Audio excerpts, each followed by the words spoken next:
দুই গারল মারামারি করে শিং একটা আরেকটা শিং ভেঙে ফেলছে। কিভাবে কুত্তাটা মারলো পারে। এর মধ্যে দুইটা গারল কি করেছে দেখাই আসেন। ডিফারেন্ট মার ঘরে দুইটা ছেলে বেবি হয়েছে। দুইটা ছেলে বেবি মারামারি করে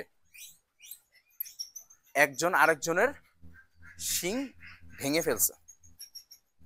একজন আরেকজন শিং ভেঙে ফেলছে। শিং ভেঙে গারলকে অলরেডি মনে গোসল করানো হয়েছে দেখতে পাচ্ছি।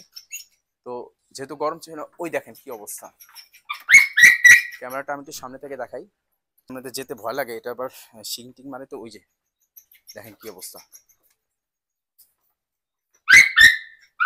দুই গারল মারামারি করে শিং একটা আরেকটা শিং ভেঙে ফেলছে। খামারের মধ্যে দুইটা পাঠা গারল পাশাপাশি থাকলে এমনটাই হয় যে ও হিট মারতে চাচ্ছে। তো এই দেখেন বন্ড আর ভ্যানিলাকে ফিশ আর রাইস দেওয়া হয়েছে, খাচ্ছে না। রিজন হচ্ছে গরম। গরমে এরা সহজে খেতে চায় না। ওরাও অস্থির হয়ে গেছে। কালকে বৃষ্টি হলো, দুইটা দিন ওই যে অলরেডি মারামারি করছে। তো এখন মোটামুটি কাঁচা হলুদ দেওয়া হয়েছে একে। এই যে ওই যে ওই পাশে গারলটা কি পরিমাণ ব্লিডিং দেখেন।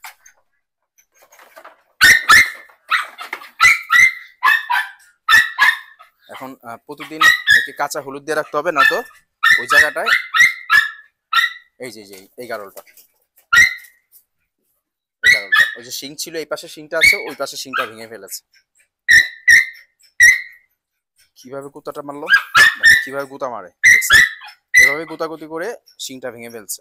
কিন্তু যদিও ও ওর সাথে মারামারি করে নাই, গুতাগুতিটা করেছে হচ্ছে আরেকটা পাঠা গারলের সাথে। তুমি থামো। দেখলেনি তো কিরকম এক সাইড পুরো ভেঙে গেছে। শিং তো আর গজানো পসিবল না, এখন হয়তো এরকমই থাকবে। আর এই যে গুতা মারার জন্য রেডি